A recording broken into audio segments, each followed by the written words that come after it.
Well, we're going to go ahead and get started, and we'll probably have some other folks joining us in a few minutes. I want to welcome all of you to today's webinar. I'm Deborah Franke, the Assistant Director of Alumni Career Programs at LaSalle University, and I'll be your facilitator today. You've logged into the webinar, Enter the World of the Hiring Manager. By now, you should be logged in and seeing the presentation materials on your computer screen. We do have several people who are listening in by phone, and we welcome them as well. Those of you who are watching the presentation on your computer have the choice of listening by phone or using your computer audio system. If you want to listen by phone, to get the phone number and the PIN, click on the blue telephone symbol in the lower left. Keep in mind this is not a toll-free number, and you will be responsible for any charges that result from using the phone option. If you do choose to listen by phone, be sure to turn off or completely mute your computer speakers to prevent any audio feedback, and also mute your phone. We would love for everyone to be able to contribute by voice today, but with the number of participants, we would get a lot of background noise, so I have muted your audio. However, we do want to hear from you today. Throughout the presentation, you can ask questions of our presenter by typing them in the chat box that's in the bottom left-hand part of your screen. After you type in a question, just click your computer's return key, and I will get the question. We ran a pilot of this webinar in September, and several people reported they found the chat box distracting during the presentation. So I would like each of you to go to the bottom left corner where it currently says to, and then you see main room. Click on the down arrow and select Franke, F-R-A-N-K-E. That way your questions will come to me only.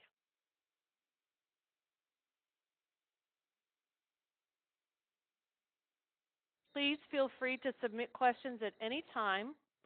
We'll take some questions during the presentation as well as during the last few minutes of today's webinar. Please note that if there are any questions we don't have time to cover during today's live event, we'll answer those in a follow-up email if that's necessary. Now, on your screen, you see a list of all the participants, and underneath the list of names is a check symbol and an X. If our presenter asks you a yes/no question, simply click on the check mark for yes or on the X mark for no. I think that's all I need to tell you before we get started, so I'd like to begin by introducing our presenter. Jim Sykes is a 1983 LaSalle grad from the School of Business with a BS in marketing. Jim has over 20 years of experience as a human resources business partner and has held management positions in several leading companies in various industries, including Technical Aid Corporation, Floor Daniel Construction Management, QVC, and BICIF. He is currently the Group Director Business Partner for Cardinal Health. Jim is in his 10th year with Cardinal Health and supports the acute care selling organizations nationally. Married for almost 25 years, Jim and his wife Ann have 3 children and reside in Orland, PA. With that, I will turn it over to you, Jim. Thank you, Deborah, and welcome everyone. Good afternoon. I do very much appreciate you joining us for lunch here today. And what we're going to be doing is presenting some materials to you today that, quite frankly, are good reference materials. The fact is that we are covering a lot of ground here today just to try to give you an overview of what's it like to be in the mind of a hiring manager. We could spend a whole webcast on almost every one of these topics. So you'll see that there's going to be some information for you to help guide you. What we're going to do is talk a little bit about what are some of the fun facts out there, meaning we're going to be looking at all kinds of statistics that really show you're going to need to differentiate yourself from the pack. We're going to look at how do you put together a game plan to really put together a good effort to go out and whether it be transition into another position or get back to the workforce. And we're going to, you know, help you to figure out how to define your target. Today's world, we really need to focus our energies at the best opportunities. So that's one of the areas that I think will get a lot out of today. And then, what I'm going to try to do is show you from the mind of the hiring manager what you need to do to prepare so that when you have that time in with whether it be a phone interview or a personal interview, how do you nail it? How do you really make that great first impression? We're going to be looking at the performance, the behavioral interviewing process, and a lot of the larger companies today are doing the behavioral interviews, and I'll give you some examples of that. And then once you get to the end of an interview, what do you do? How do you close it? What do you do next? So there's some of the topics that we'll be covering here today. As you look at some of these fun facts here, you really don't get a whole lot of time to impress an employer. For the most part, in today's world, with the volumes that we're getting, of resumes, I'm only taking 3 or 4 seconds to do a quick look as I go through a pack of 100 resumes. Um, Essentially, with only about 5% that will move forward in the process. So we're going to talk a little bit about how that's important. I'm going to show you my resume as well to give you an idea of format and one of the ways that we use to try to lure the hiring manager in further.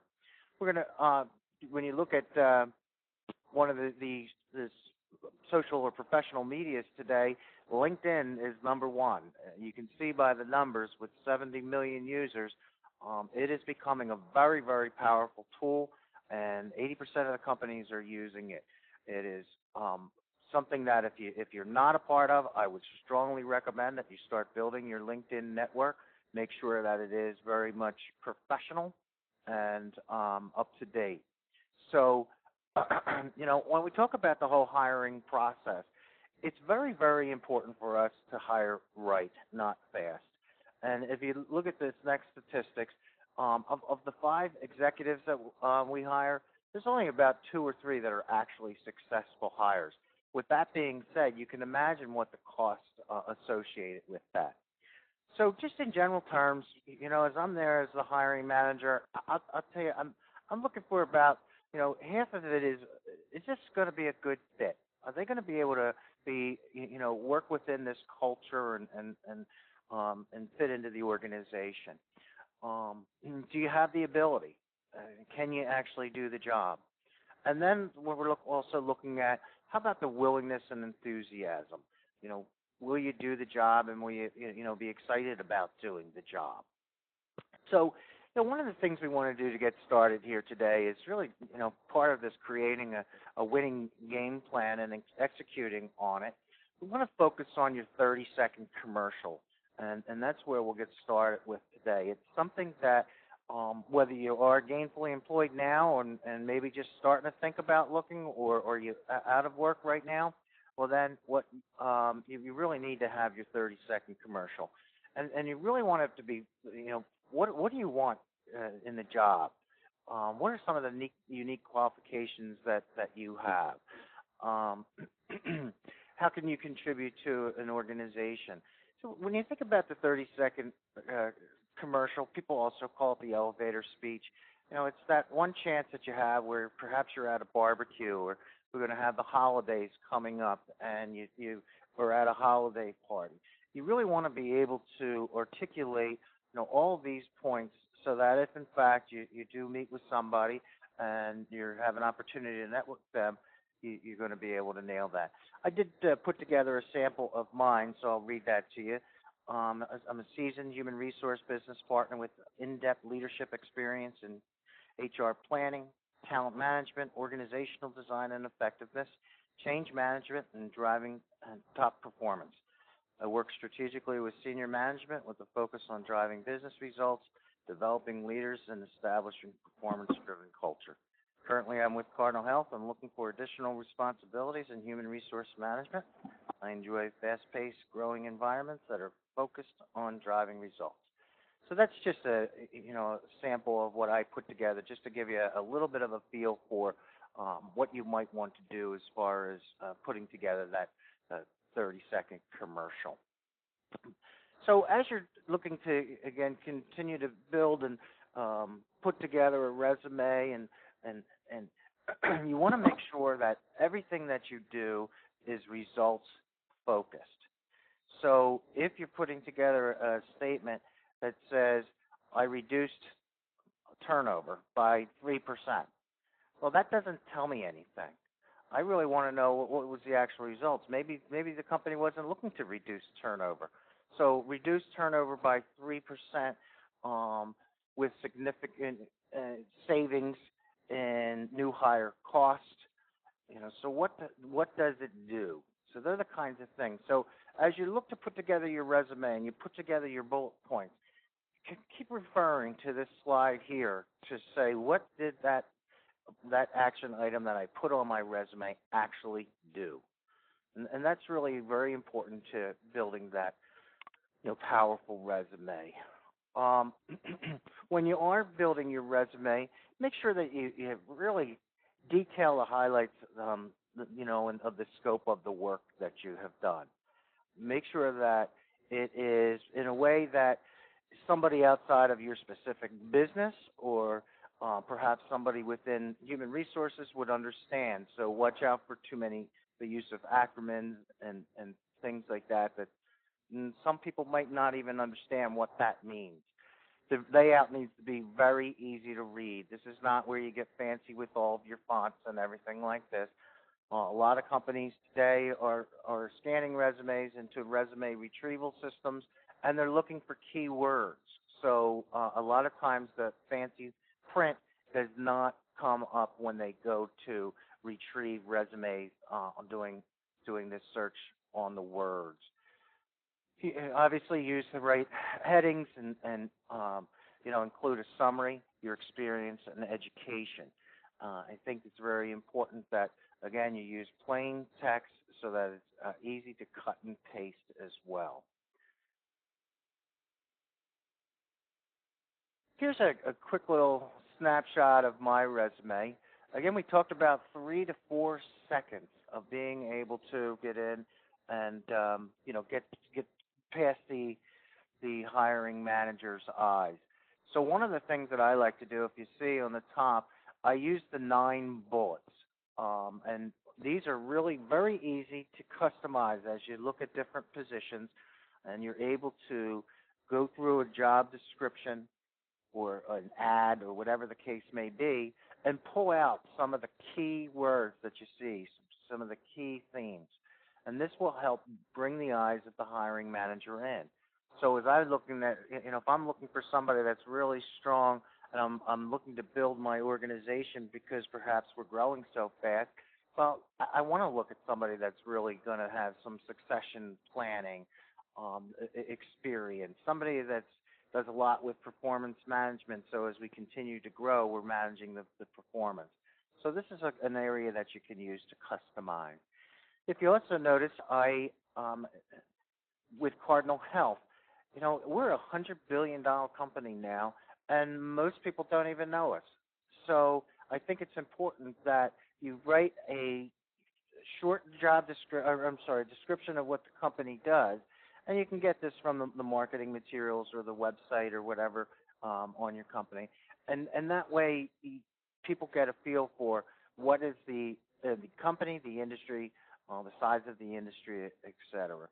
From there, you can see that I have my title and the dates in that specific title, and then a brief summary of what that position does, along with the bullet points below that show the actual accomplishments or results that I had.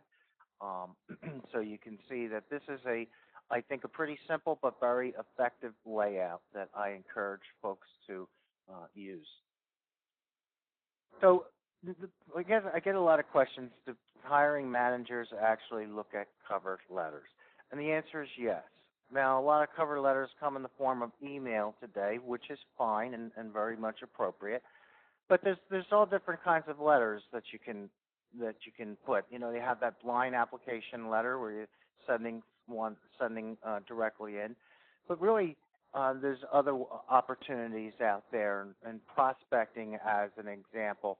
You know, one of the things that I tell folks to do is keep an eye on the news and the periodicals out there. Who's winning the contracts, and is there an opportunity to write to the chief human resource officer or the CEO of a company and congratulate them on that win, and that you'd be very much interested in being a part of the continued success within their company. Networking letters, it's something that I think we need to do a lot of today, because many of our jobs now are coming through networks, and it's very important that you're able to reference the individual that you're networking through, and hopefully they will be able to pass that resume on. Same thing with referrals. We hire a lot of people through referrals, because we find statistically when you hire through a referral, you have a better rate of being successful. So the other question I get as a hiring manager is, do you look at my Facebook and do you look at my LinkedIn? And the answer is yes. So if you haven't cleaned it up, make sure it's cleaned up. We talked about LinkedIn earlier, but Facebook, you don't know how many times we go and we look and you see the red cups and the beer bottles or whatever, and the party's over. And so is the interview, to be quite frank. So make sure you have all of your electronic networks really in good shape, and it is key. When you're putting together your references, make sure that you contact your references. I also look at, who are your references? Are these references meaningful to the positions that you have? Were they direct supervisors of you? Really important. And it's also very important that you talk with your references as you're getting closer to a role, and talk to them about the responsibilities within that role and some of the accomplishments that you had, so you can remind them as they go through and do the reference for you. You should have it as a separate on a separate page to be handed in, and make sure that you have all the information properly filled out as to specifically, who this individual is, their title, and both the phone number as well as an email address works out best. So, we talked a little bit earlier about how do we focus our energies and really making sure that we're going after the best companies that are going to be a fit for you. And I call this defining the target, and making sure that as you go through and trying to maximize your time, look at the industry what are the industries that you're interested in? Are the industries going to be around in 10 years? Is it growing? Those types of things. When you then within the industry, you start looking at the companies that, I like a larger company or I like a smaller company. So what size is the best fit for you? And start realizing that, there's ways of going out and getting this information. Identify the leading companies within that industry. Again, are they trending up? Are they flat? Are they trending down? What is going on within these companies? Are they winning awards? Are they positioned well for the future? You got to look at outside factors as well. As an example, healthcare reform. I'm in the healthcare business. How will that impact this business? Will it impact it, as an example? Some of the other things that we see going on in Washington, what impact could it possibly have? Now, what you do is make sure you put this list together so that every time you're talking with your network, you're talking with them about the different companies that you have interest with the hopes they say, oh, I know somebody at that company, and you ask if they would be kind enough to help network you with that individual and get a little bit closer to that company and look for that different way of getting in. So there's a lot of good information out there, and electronically today it's become a lot easier to get information. Certainly Google it, and you can get as much information as you want. You look at that company and really start to try to get a feel for, what do they do? How big are they? What's the culture like? Things like that. What's important? And I think it's really good to help prepare you. It's amazing how many people come into an interview and I'll say something about, what do you know about Cardinal Health? And the information that many folks have is minimal.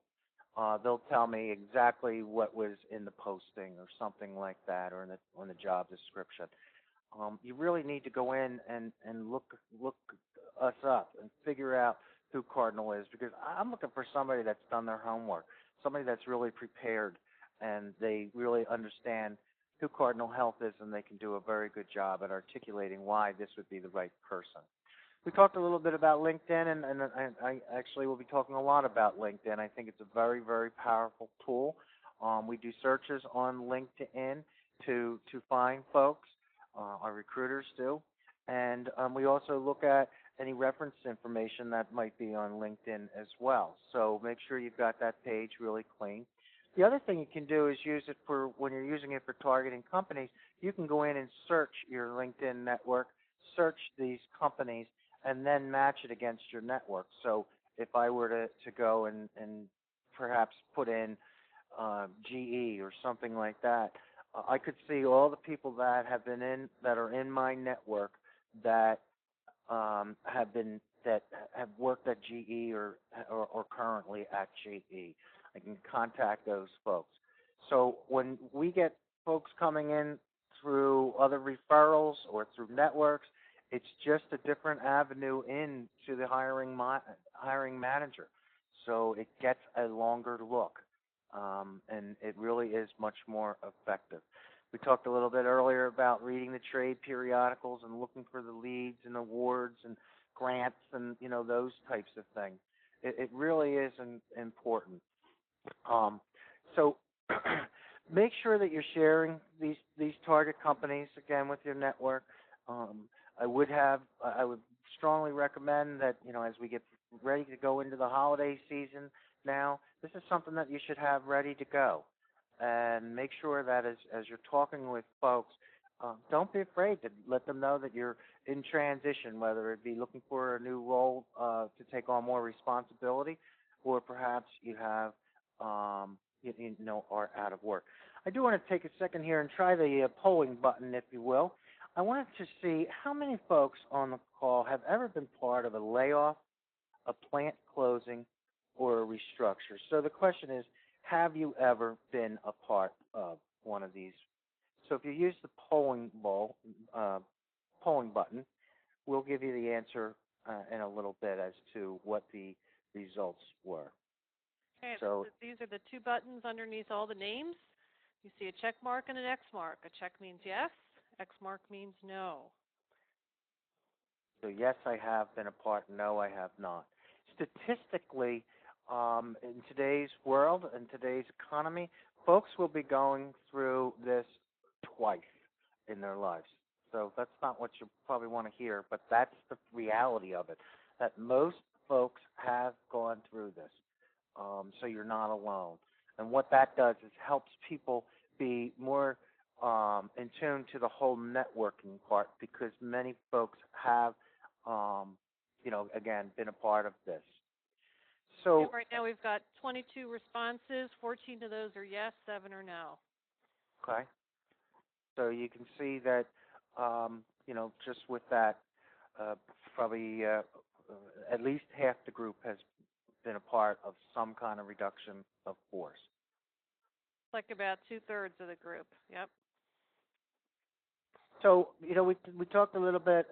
How do you get away from just being that resume in the pile in front of me, along with the other 100 people?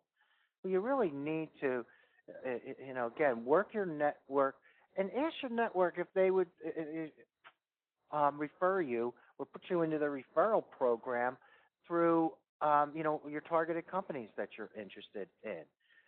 In some cases, they may even get a referral fee out of that. But what it does is it gets you into the system within the targeted company that you're looking for. Again, look for the big wins. Write to the president with congratulations. I remember when I was at QVC, people would write to the president and send a resume, and I would get the resume directly from the president. I didn't know if this president knew this person or didn't know this person. So guess what? It got a real good look, and a lot of times it even got a call if it was something close. Same thing with the chief human resources officer. I'll get a resume from our chief human resource officer. It's going to get a really good look. Maybe it's a relative of theirs. Maybe it's a friend. I don't know. But I want to be able to say if I ever get a call, did you take a look at the resume I sent you? Yes, I did. So these are some opportunities, again, to just get yourself out of the pack. So we're going to take our first break now and take some questions. So Deborah? All right, we have a couple. Yep, we have a couple questions, Jim. One is, if you're a seasoned professional, someone more experienced, how many years back should the resume go? Well, I think that I go back as far as I think the information is applicable. My first job, I actually was in sales, and I am supporting about 1,000 sales consultants and leaders across the country. So that job to keep on there was pretty important. But if it didn't, if it wasn't applicable, I would say you would be able to not put the earlier jobs on.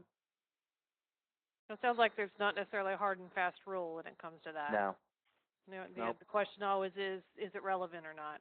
Is it relevant? And I don't want to, I'm looking for gaps as well.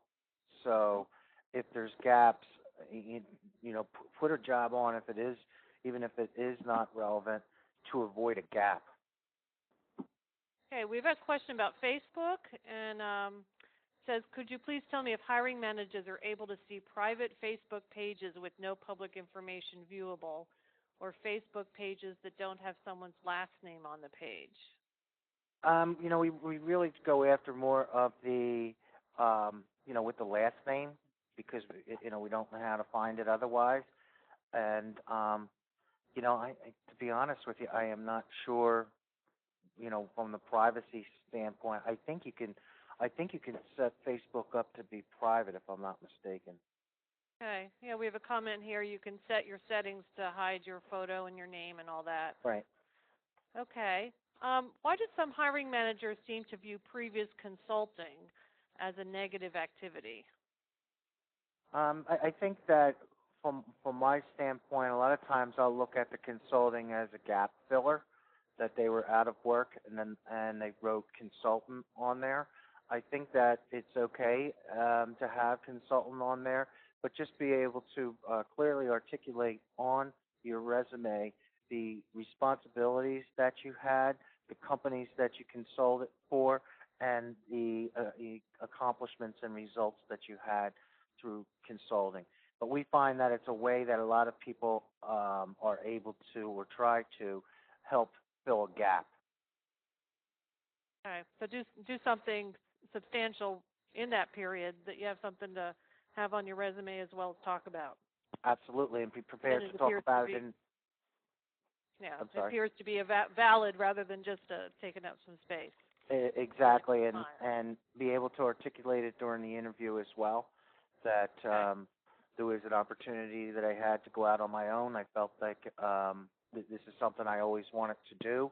Here's the reasons I did it. Here's the accomplishments that I had. I had an opportunity to get back with the ABC company, and they really made me an offer to go back into working directly for a company that I couldn't refuse. Okay. Here's a question. Do you need to put dates on your jobs? I presume this is on the resume. I don't want to appear to be too old.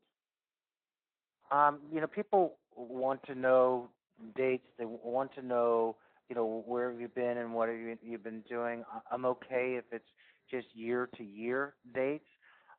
If you feel as though you are concerned that that there might be a uh, concern from a hiring manager that you're too old, what you can do is take some of the beginning years out, take your degree date off, so that they're unable to find out exactly how old you are. Okay. As a career changer, how do you sell yourself on your resume when the previous experience is not related? And before you respond to that, let me say that I know that one of our future webinar topics will be on the whole topic of making a career change, and certainly how you present that, in writing through your marketing materials is an important question. Yep, I was going to say we could spend a whole webinar on that one.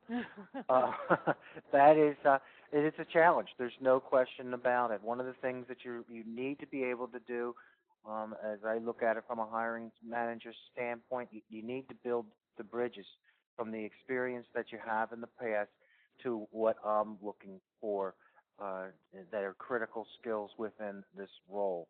I think it's so important that you utilize your network.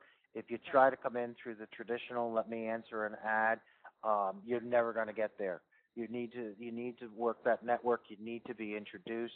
You need to be able to talk with somebody and really be very articulate at talking about what you want to do, why you want to do it, what skills, general skills do you bring that would be applicable to the new company or to the company you're going after. Yep. And we're going to focus on that one topic for an entire webinar sometime in 2012. We do have some more questions, but I think we need to get back to the presentation, then we'll pick these other ones up at the end. Very good. So now we've got the opportunity to go in and interview. I can tell you that the interview starts before you get to my desk, just so you know that. I always would go out and talk to the receptionist about how was that individual? How were they? Were they nice? Were they pleasant? Were they respectful to you? I think that it's very important. You get there on time, you turn your phone off, you have the proper attire, and make sure that you're polite and that know that people are looking at you at all times when you walk into an interview. It's very important that you have confidence, but you need to be really careful that you're not coming across with that you're arrogant, that you're sloppy in any ways. So, we are making a judgment call, right out of the gate. From the second we see you, the way that you shake our hand, the way that you sit down, I don't sit down until the individual sits down. If they say, have a seat, I'll say thank you, and I wait for them to sit down. I sit down with them. That's just something that I think shows manners. We talked a little bit about the whole interviewing process. The interview process that I do mostly all panel interviews. So I'll have 2 to 3 additional people with me on a panel interview. We will prepare prior to that interview and talk about the different competencies that we are looking for, business acumen, financial acumen, customer service, whatever the case may be. And we'll look to divide and conquer and have questions prepared. The best indicators for us, we have found, are the past. So what we want to do is we want examples. So you need to be prepared with different examples. Here's a question. Here's a sample question. Tell me about a time that you disagreed with your boss. How did you handle the situation? Be specific. Another one. Tell me about a time that you were on a project and the others in the group were not pulling their weight. How did you handle it? Be specific. So you need to have specific examples that demonstrate, your behavior, because that's what we're looking for. Think about, as you prepare for your interview, what are some really difficult questions that I want to be prepared for? What are 2 or 3 areas of development that you are focused on? So think about that. You don't know how many times people look at me with the deer in the headlight, and it's that I never really, I don't want to tell them that I'm not good at anything. The fact of the matter is we should all be working on something from a developmental standpoint. One that I share with folks is because I'm always going so fast and I work very much at the strategical level, I tend to have to stop and slow down and get into the details. And if I don't do that, then I'll miss a detail. But that's something from a developmental standpoint that I'm constantly working on. So be prepared. Again, build the bridges. Look for those bridges. Look for those opportunities that when you're doing your research on the company, you're doing your research and preparing for the interview, make sure that you're building those bridges. So things like, as an example, um, I have an interview with a very fast-paced, growing company that's an emerging. It's an emerging leader in a new industry. Well, I really needed to make sure that I was able to help them understand that I've got a lot of experience in emerging markets. I was able to bridge a lot of the experiences that I had at QVC, where quite frankly we had people that were becoming departments. We were growing so fast. I was able to share the learning, anticipate where they were going and some of the concerns that they might have with their growth. And I was able to focus on change management and helping folks get through the change curve. So things like that. Before I even was in for an interview, I was able to bridge some of those different points that I knew would be critical to that hiring manager. One of the mistakes that a lot of people do is they don't know who they're talking with. And, perhaps they get a name and a title. Well, the last time, somebody interviewed with me, they were able to come in and say things like, oh, I see that you had worked at QVC before. What was that environment like? I'm thinking, wow, they really did take the time to look up who I am, what I did. I had another one where, was able to say, oh, I see that you had worked at McNeil in the past. Do you know, Joe Smith? Oh, matter of fact, Joe Smith and I worked together for a time. There's opportunities. Get to know folks. Go on to LinkedIn, type in their names, Google their names, see what you can find out, see if your bridges cross anywhere or if your networks cross anywhere. Find out what you can about the individual before you go in. We talked earlier about the website. You can really get a lot of information about the website and pick out meaningful things. One of the somebody comes into us and they, a company has on their website, we want to be a destination employer. So when somebody comes to you and say, I think it's great that you want to be a destination employer. What does that mean to you, Mr. or Ms. Hiring Manager? And I think it really says they prepared. Obviously, they picked up on that. It is something that we're proud of. Here's what we're doing on it. And it really does show that you did your homework before you got there. Be prepared with the what's going on in the industry. What are the challenges? How is the Healthcare Reform Act going to impact your business short term as well as long term? What kind of changes are going to be necessary for you to continue to be successful? How will this impact your operations? Anything. Types of questions that you've got to think about because it demonstrates that you have an understanding of what's going on in the industry.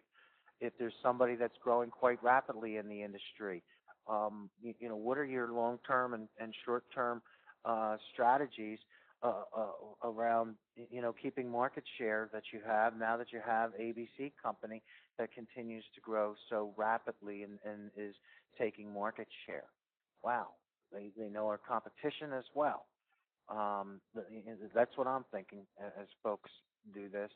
So, before you go in for your interview, write down your questions, type them actually, and have them, lay out all these questions, and it really helps you demonstrate, one, you're prepared. Two, it helps you think of the questions. So if you are a little bit nervous and they say, okay, what questions do you have for me? You have a whole list. And it's okay to bring out that list. Matter of fact, you should have that list out along with a, paper and be taking notes. So for me, a lot of times my interview doesn't even start until I say, what kind of questions do you have? Because I want to see, one, have they been listening to the conversation that we just had for 45 minutes? Two, what kind of thought process do they have in formulating these questions? There'll be many times that a candidate say, well, you did a real nice job answering several of these questions. I had a lot of interest in the Healthcare Reform Act, and thank you for clearing that. Here's some other questions that I do have as well. So it really demonstrates, again, that you're prepared. You're trying to differentiate yourself from a very, very strong candidate pool out there. And again, it really helps with demonstrating the strategic thinking component of this. That, wow, they really are strategic in their thinking and very broad in their thinking. My rule of thumb: 2 ears, 1 mouth. Listen twice as much as you speak. When I ask somebody a question, I want an answer. I want a straight answer. I don't want rambling. I don't want a 10-minute story. If I ask you what time it is, tell me what time it is and stop. I really don't care what kind of watch it is. I don't care how the watch is made. I want to know what time it is. You don't know how many people shoot themselves in the foot because they keep talking and talking and talking. They also, I find that people come in with they have their own agenda of things they want to tell me, and I'll ask them what time, and they'll tell me something that is completely unrelated to it because it was on their agenda. And to me, it just demonstrated very, very poor listening skills, and it really, they obviously came in with an agenda of their own. Take the notes. Jim, we've got about 5 minutes before we want to take some more questions. Okay. Formulate the questions from the notes that you've taken as well. So it shows that you have done a good job at listening. Make sure that you have the firm handshake and, look directly into their eyes. Again, treat everybody equally in the process. So when closing, it could be your last chance. So make sure you summarize what you've learned. Ask the questions based on what you've learned and have prepared. State your level of interest. This is a position that I'm very interested in. It aligns very much with my interests and background. Summarize the key skills and experiences that you bring. Always close the interview. You close the interview by asking if there's any open issues. Simply put, this has been a great opportunity to meet with you today. Is there anything that I've left on the table that, would concern you or lead you in any way to believe that I am not, capable of performing this role? What are the next steps and what's the timeline? So you have a good understanding of how long is it going to take to figure out whether I'm going on to the next step or not going to the next step. And then make sure that you have all of their contact information so that you can reply quickly with your thank you note. I think that email is appropriate for thank you notes. I think that it is very appropriate that you get that thank you note out within 24 hours of that interview, and even if earlier if possible.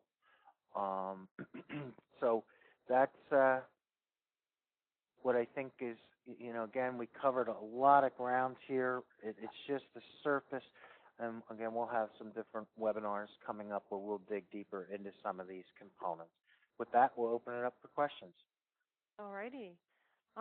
You mentioned the asking about open issues. Hmm. So when you ask that question, what might a hiring manager say, and how would you address that? I think there's times that you might get something along the lines of, I think you've got very strong business acumen. However, I still have some questions as it relates to your financial acumen. So that's where you have an opportunity to take one more swing at it. Well, perhaps I didn't do a good job articulating my financial acumen while I was at BICIS, a 401k record keeping company. I was very much focused on P&Ls and whatever the case may be, and really go back and try to handle that objective. The bottom line here is you're selling yourself, so you are a salesperson, and this is a sales close technique that you always ask for the order. But before asking for that order, you see if there are any objections that are out there that can be addressed, right there at the point. Okay. Question about telephone screening. How do you get through a telephone screening? What should I focus on in preparing for a telephone interview? Yeah, telephone interviewing is becoming very, very common today. There's a couple different reasons. One certainly is the cost. It saves a lot more money from a cost standpoint. We also use telephone interviews to do some preliminary screening as well. So I think with the phone interviews, for me, I look at it as an opportunity. If I'm the person being phone interviewed, I have all of my information laid out on my desk and ready to go. I have questions. I have information on the company. I have information on the individual that I'm interviewing with. I have anything and everything. I have the job description, and I highlight the job descriptions. So from the hiring manager's standpoint, for the most part, I'm looking to say this is a pass-fail conversation, meaning I'm asking you questions to determine whether or not you're going to be moving on to the next step or not, yes or no. It may be I'm trying to take this list of candidates from 10 to 5. So we're going to do the 10 preliminary phone interviews and then move on. The other thing I see a lot of folks do is they make the mistake of saying, oh, it's just a recruiter or it's just HR, so they don't prepare. I can tell you prepare for every interview, and you can never be too prepared. Phone interviews are very important as well. Okay. There's a question, can thank you notes be by email? And I think you commented that Yes. you think that's appropriate at this time. Yes. Does it need to be the handwritten mail sent? Yeah, and as a hiring manager, sometimes I'll see some real flowery ones, and I don't want flowers. Your thank you note is fine. Summarize the strengths that you bring, what we talked about. Show your excitement for the role and your interest in continuing to move forward with the process. Okay. And just following up on the phone interview. So what you're saying is you should prepare for the phone interview just like for an in-person interview? Absolutely, and you also have all of your cheat sheets available for you that you can use while you're doing the phone interview. You're right. You can have stuff laid out in front of you and be looking at that. As an example, one of the advantages. Right. As an example, that destination employer. Well, I would have that highlighted. I would make sure that it's something they're proud of. It's something that they really find important. So it's going to be something that I'm going to ask a question about. Right. And we had a question about the some of the statistics you had at the very beginning. Mm-hmm. I don't know if would you have those sources now, or is that something you can pass on later on? I'm sorry, the sources? So when you're talking about how long hiring managers look at your data, only a certain number end up being good hires, some of those statistics. Yeah, we do that actually, the information that we pulled together today came from 100 different places. So I researched a lot of things on the on the online, past experiences, as well as some of the presentations that we use.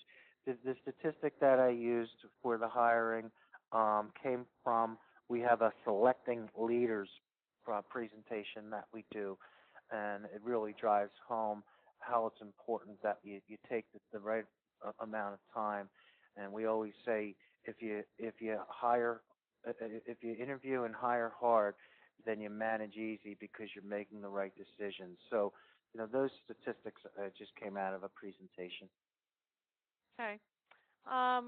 Another follow-up to you mentioned 2 of the 3 executive hires who don't end up being successful. What happens to the ones that aren't a successful fit? I think for the most part, as we say in our industry, we release them back to the community. Uh, Unfortunately, if they are not a fit, rarely at the executive level and the professional level, if we have a miss, we don't look to move them into different roles. It's very, very rare that if somebody is not performing in their current role, that we look for something else within the organization. There are times that folks that have been with us, and perhaps we've promoted one of our best IT guys to be a manager, and it was a mistake. Or same thing, promote one of our sales women and into a management role, and it's just not the right fit.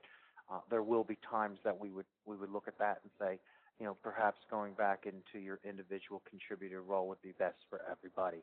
And if it's done, for the right intentions and with agreement on both sides, it can be very successful. But from the outside, we're not looking to move folks around. Okay.